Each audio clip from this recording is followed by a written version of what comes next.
Hello, hello, hello, hello.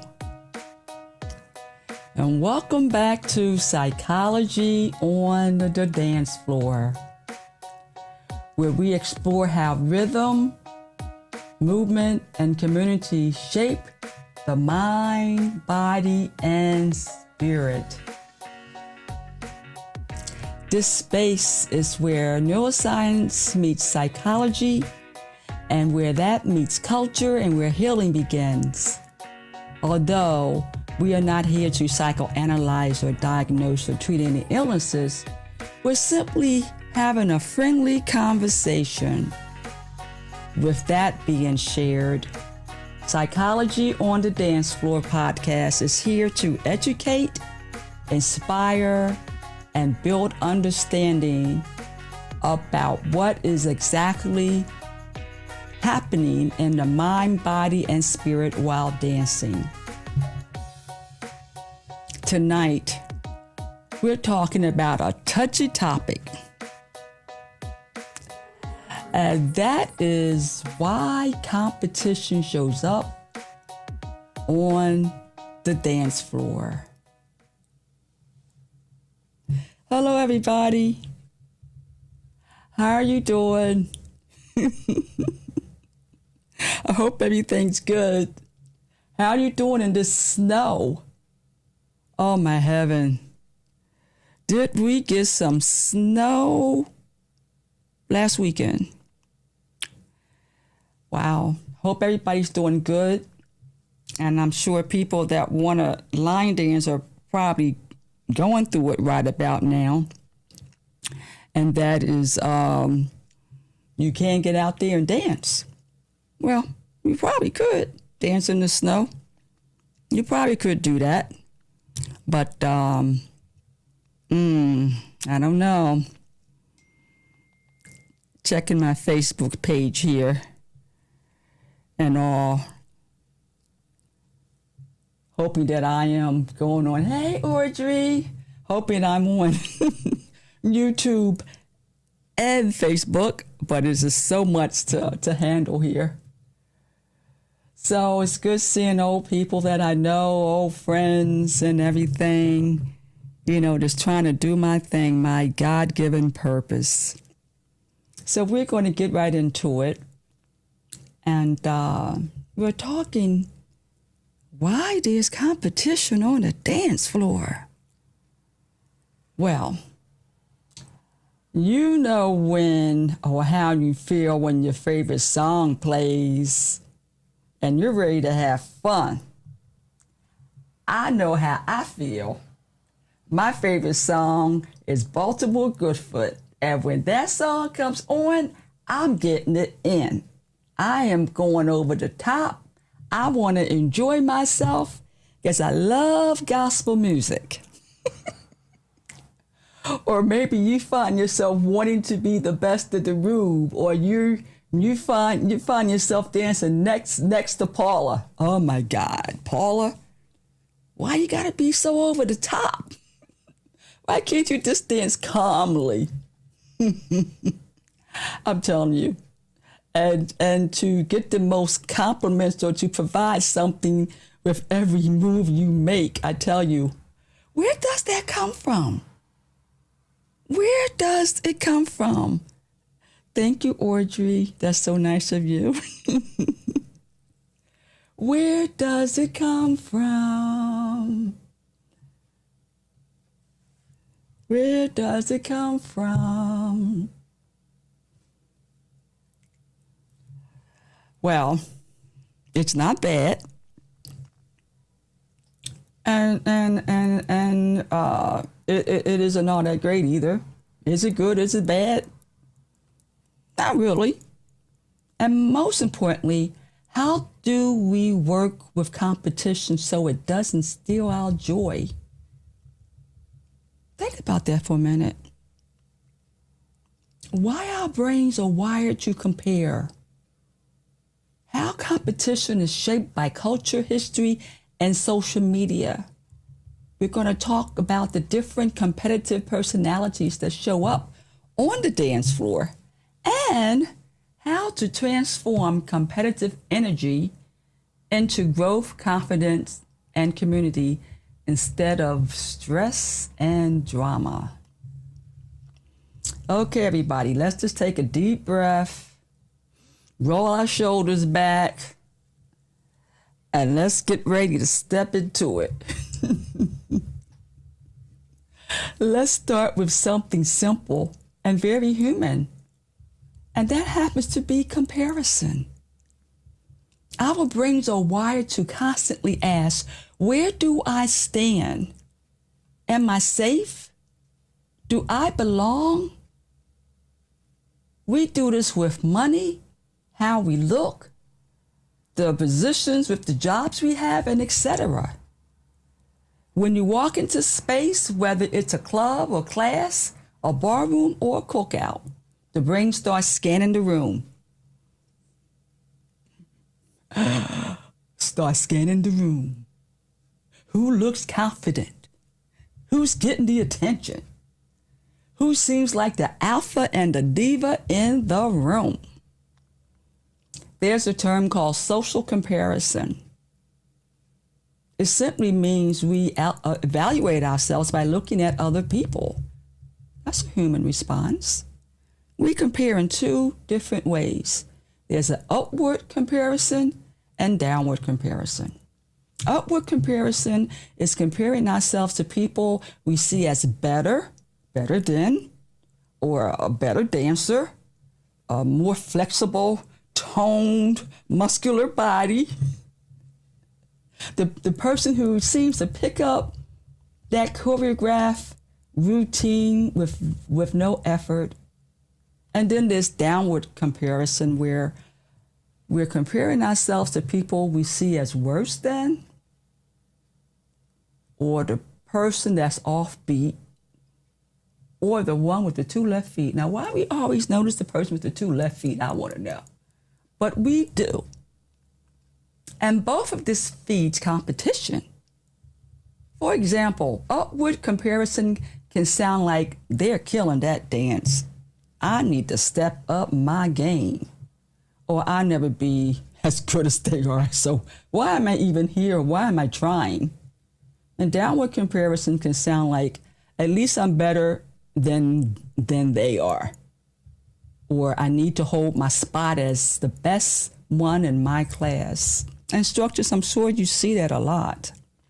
I'm sure you do.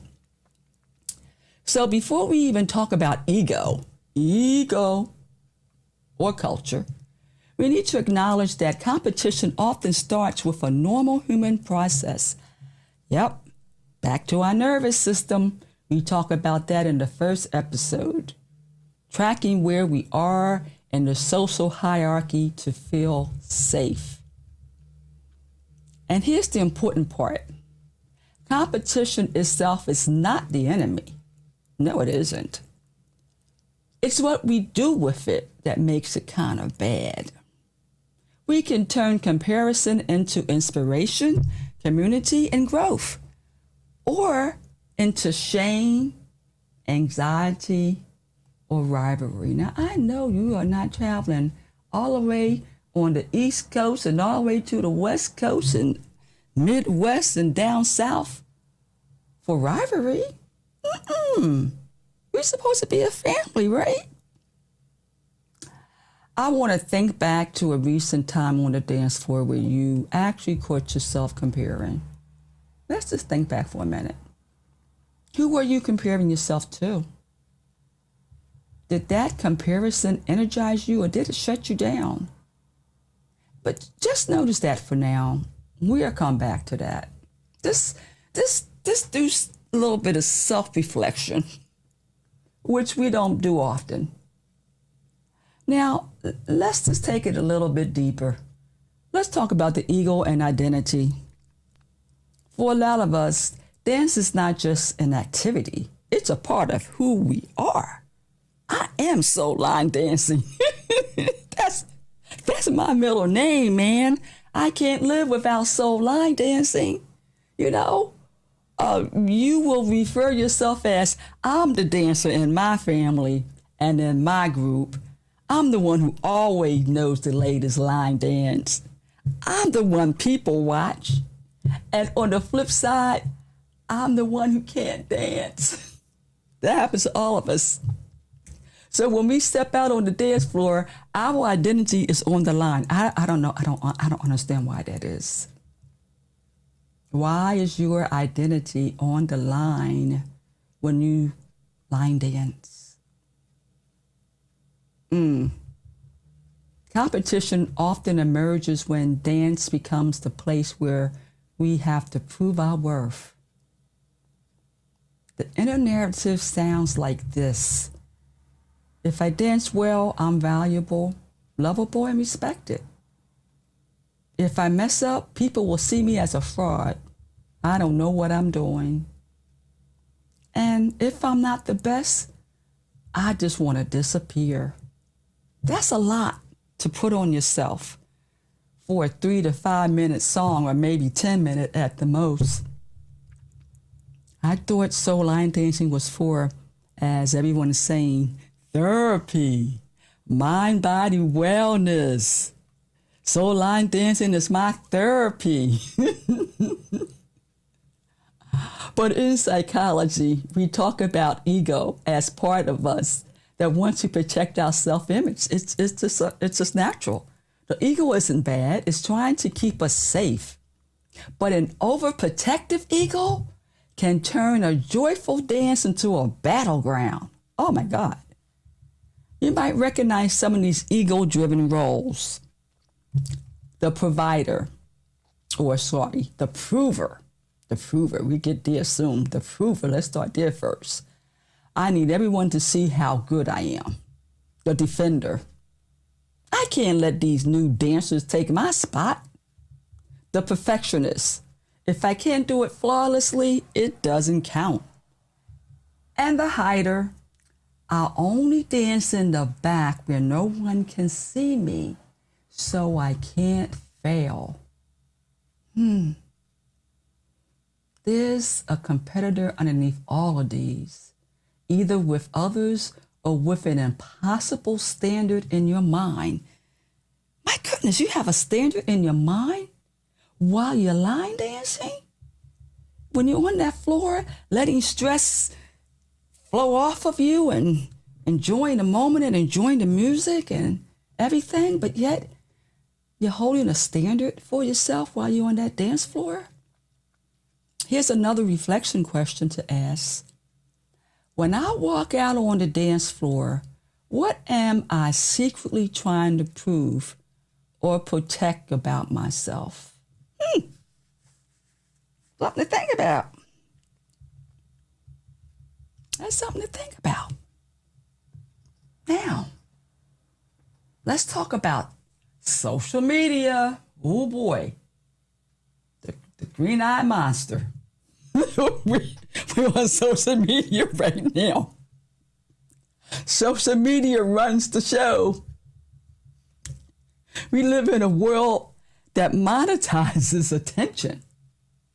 Social media has turned almost everything into a potential content, including taking still shots or videos, dancing, and believe it or not, that changes how we show up.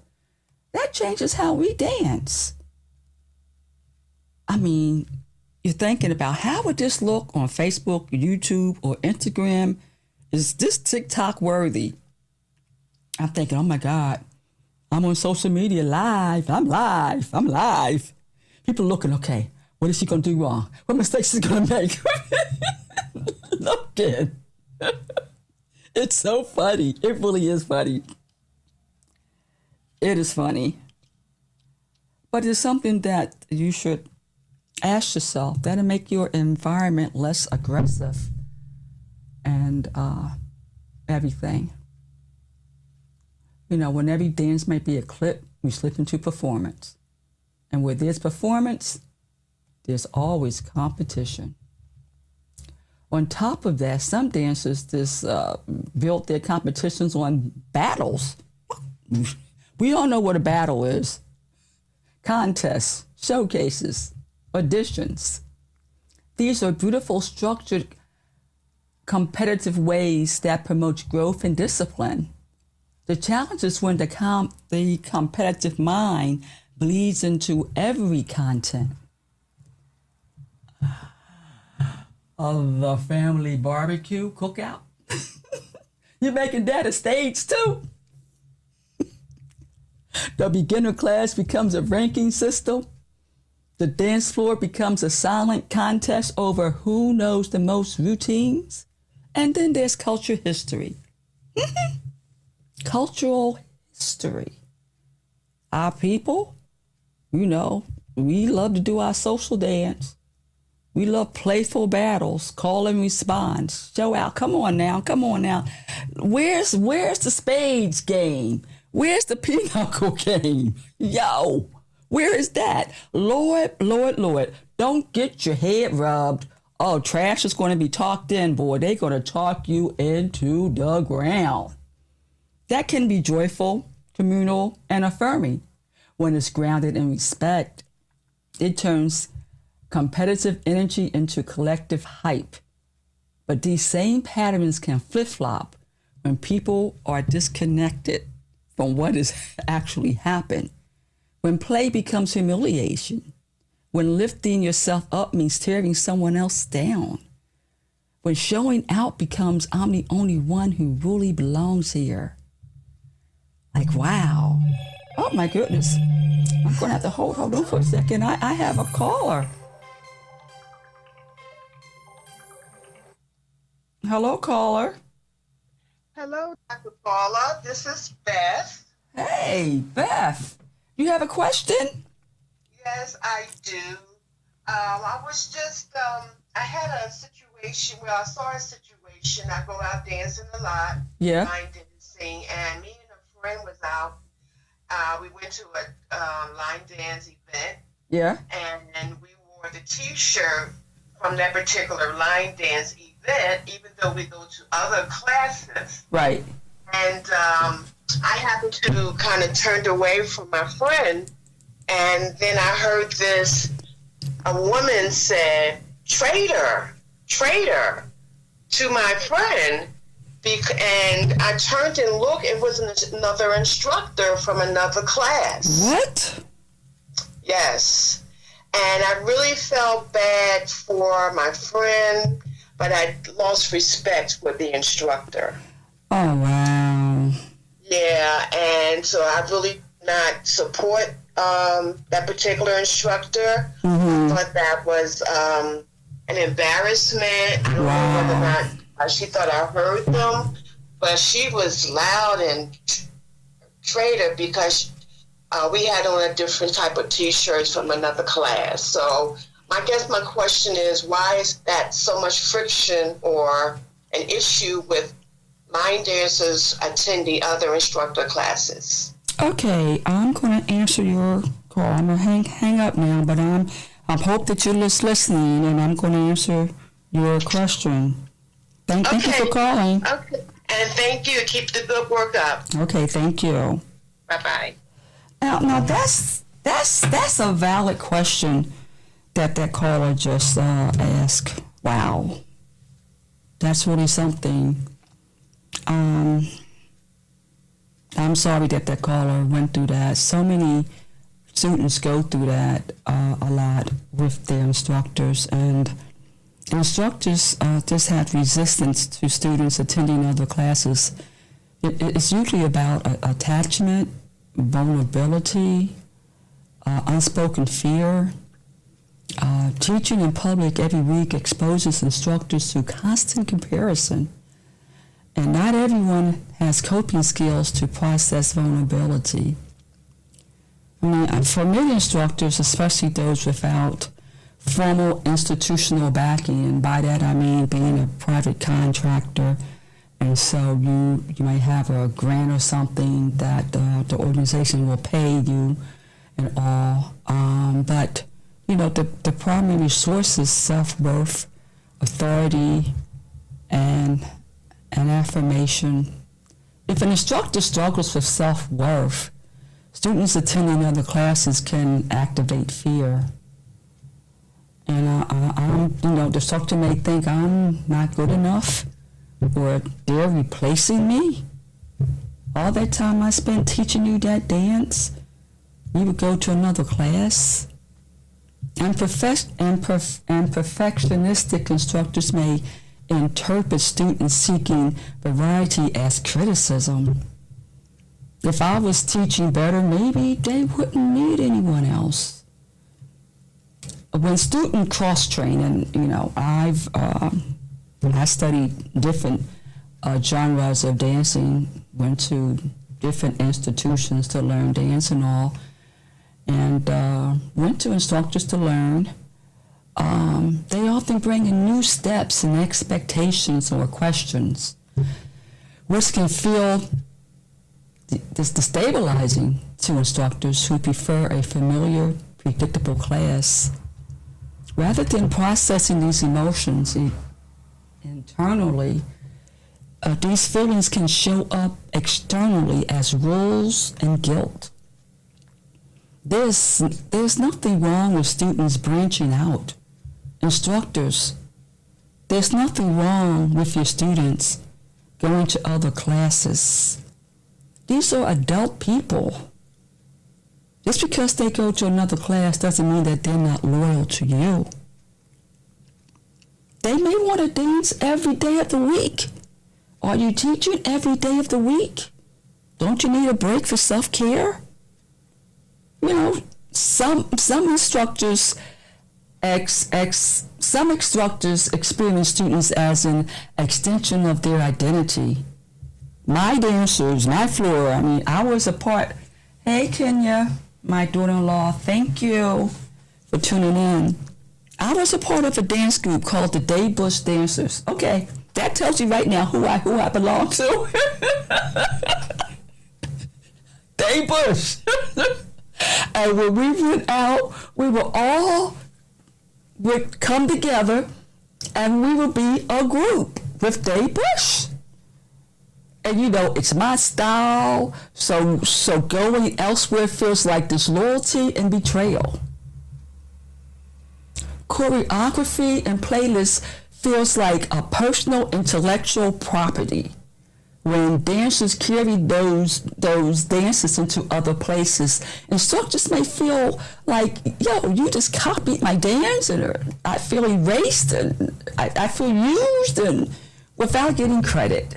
Again, all of these are human emotions. There are times when instructors compete for visibility at events, so they may want their dancers showing up primarily under their banner, not another teacher's, just as that caller just said. Students forming close ties with other instructors or groups can stir up jealousy, a human emotion, grief, and fear of abandonment, especially for leaders who are teaching while healing from other losses that they may be going through in their lives. Something to think about. So, and social media has amplified ranking, visibility, and the star culture. From a clinically grounded place, the behavior often isn't about hostility towards students. Hey, Janet, thank you, sis. It is about unspoken fear, scrutiny, and attachment. Carl, I truly hope that answered your question. And I'm sorry that happened to you. And it probably has happened to a lot of other people. I am so sorry. But let's take a moment and ask ourselves again, why do I dance? And when I dance, who am I dancing for? My body, my community, my ego, the camera? None of these are wrong, but knowing the answer can help you choose how you want to show up. Let's get a little playful and talk about some of the competitive personalities. You didn't know that was out there, did you? Competitive personalities that show up on the dance floor. You might recognize yourself in one of these descriptions. Remember now, these are just patterns, okay? This is not judgment. You have the spotlight seeker. Ooh. The dancer, this dancer just gravitates to the center or front of the room. Everybody know who that dancer is. I gotta be in the front, I gotta be in the center. Wants to be seen. And make it a little upset if you step in their way or get in their spot. They just want to shine. They might be thinking, if I'm not visible, I don't matter. Believe it or not, the spotlight. The gatekeeper. This person decides who's in and who's out. Who knows the right steps, the right etiquette? That's right, dance will have the etiquette. You better be dancing in the right spot, on the right music, doing the right dance. Competition shows up as control. We do it this way. If you don't belong. The silent rival. Oh boy, we have a lot of those. Don't we? In our workplace, we have the silent rival. They may never say a word, but instead, they constantly thinking, I did that better than them. Can't nobody tell me I'm not the best dancer out here. He's not really all that. Their competition is all internal, but it still shows up with that negative energy. So what you're thinking, you may not realize it, will show up in how you act. So that's why it's so important to be mindful of what you're thinking, because you will behave the way you think. Then you have the self-competitor. This dancer compares mainly with their past self. Now, I'm going to tell you, let me just share this with you. When I was in my 20s and 30s and 40s, I was a bad mamma jamma, let me tell you. I was the baddest thing out there. But there ain't no way in heck I'm going to compare myself to my younger self. Let me see if I can still make that turn. I can barely walk. Get out the chair. Oh my God. Can I do that Kitty J 8-hour marathon the whole 8 hours and don't stop? The competition here can be very healthy unless it turns into a self-punishment. Then you have the peacekeeper. Even the peacekeeper is in competition, competing with conflict. I need everyone to be okay. I'll shrink so no one feels threatened. They may downplay their skill or joy so others won't feel bad. Now, just ask yourself, what competitive character do you most often become when dancing? And is that serving you? It's something to think about. And if you're an instructor, I know you've probably seen every one of those characters. I'm sure you have, in your class and at events. Recognizing them helps you to respond with compassion instead of frustration. So you might get a little bit frustrated, but have a little compassion for your students. Now, competition is not always bad. Healthy competition can push us. It can help us grow, practice better, focus, stretch beyond our comfort zone. That's true for sports, teams, and training programs, dance communities. A friend who dances a little sharper than you can inspire you to dance better. The question is, what's the emotional cost? What is it? You leave the floor feeling like worse about yourself than when you walked on. You can't enjoy dancing unless you're winning in every way. You feel threatened by other people's growth or joy, and you start breaking community values like kindness and inclusion and respect to protect your rank. Well, competition can be helpful when it lives inside clear, agreed upon containers, like a friendly battle. We agreed to this battle. It's all in fun. A contest, a challenge everyone can enjoy. It's paired with mutual respect, where everyone wants everyone else to have fun, to shine, even while trying their best. It's framed as self-expansion. I'm going to see what else I can do, not I'm going to prove I'm better than you. Just take a moment on the dance floor when you feel competitive. How did you feel? Energized? Proud? Ashamed? More connected to people? Or were you more disconnected? Wow. That tells you whether competing in that moment was serving you or using you, working against you. Now, let's talk about solutions. How do we work with this competitive energy in a healthy way? Well, first you got to name it. Without shame, just name it. Yes, I'm the one that has to police the dance floor to make sure everybody's dancing right. And there's not 3 different groups dancing to the same song with different dances. We all got to dance in unison. You know. Okay, I'm feeling competitive right now. I really want to be noticed, but I feel threatened by these new dancers. And you can shift the question instead of how do I win to how can I grow in this moment? How can I connect in this moment? What does my body need right now? This turns competition into information instead of a command.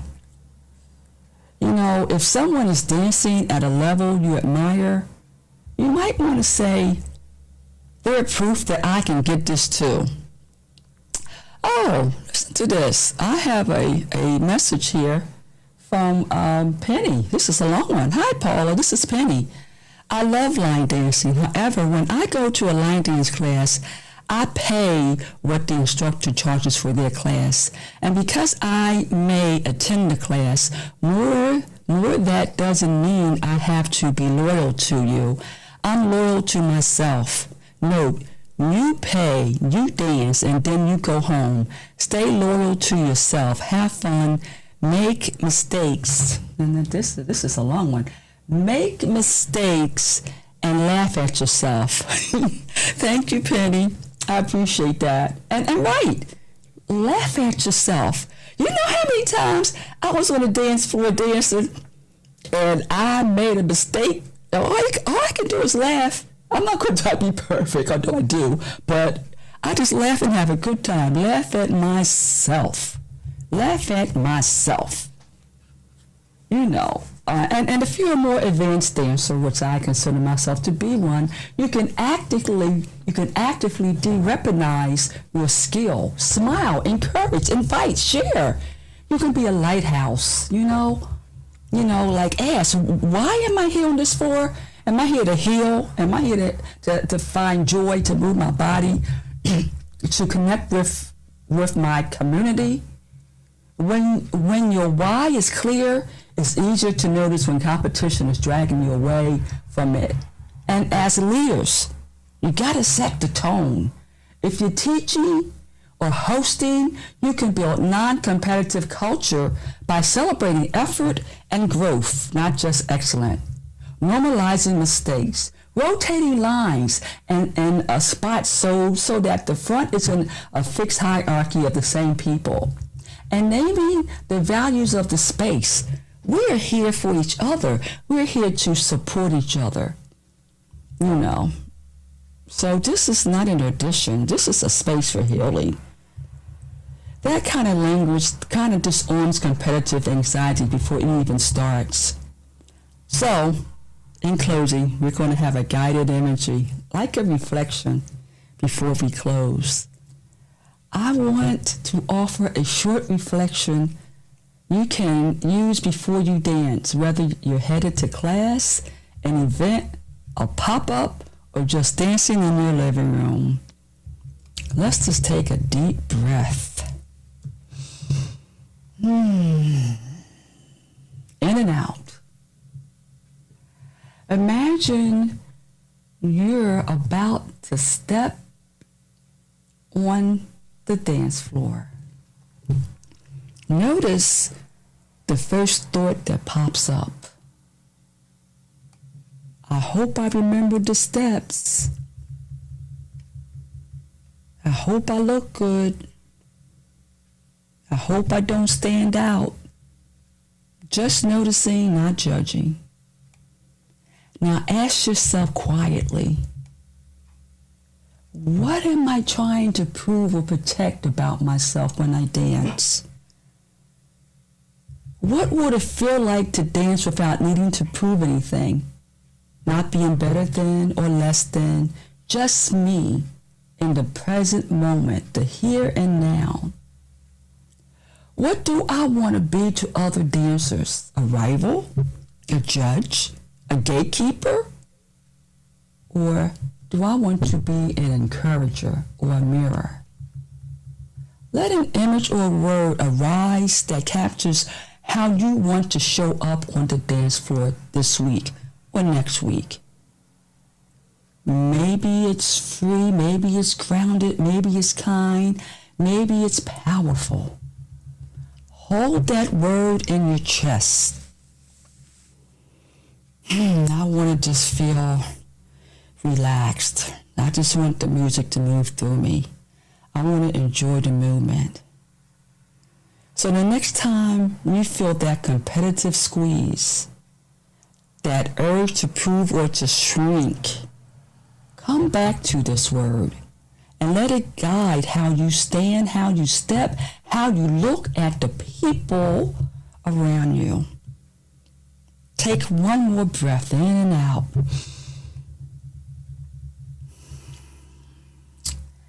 Wow. Thank you for spending this time with me on psychology on the dance floor. Today we unpacked why competition emerges when we dance, how it's rooted in our brains, need to be compared or identities, our cultures, and our cravings for visibility. But remember, you're not wrong for feeling competitive. You're human. The work is to choose what you do with that energy, to turn it into growth, into joy, into community, instead of letting it steal the very thing you came for. In this episode, we spoke to you. I love for you I love for you to like and subscribe. That's what I meant to say at the beginning. Like and subscribe to this channel and share it with someone you dance with, or your group, or your instructor, or your students. Have a conversation about how competition shows up in your space, in your class, and how you want to shape it together. You can connect with me on social media, Facebook and YouTube. And I'm on Twitter too, believe it or not. And until next time, keep listening to your body, keep honoring your story, and remember to choreograph on purpose, to teach on purpose, to dance on purpose, and to live on purpose. And most importantly, have fun. Until we meet again, stay blessed and safe, and I'll meet you back here on Psychology on the Dance Floor. See you later.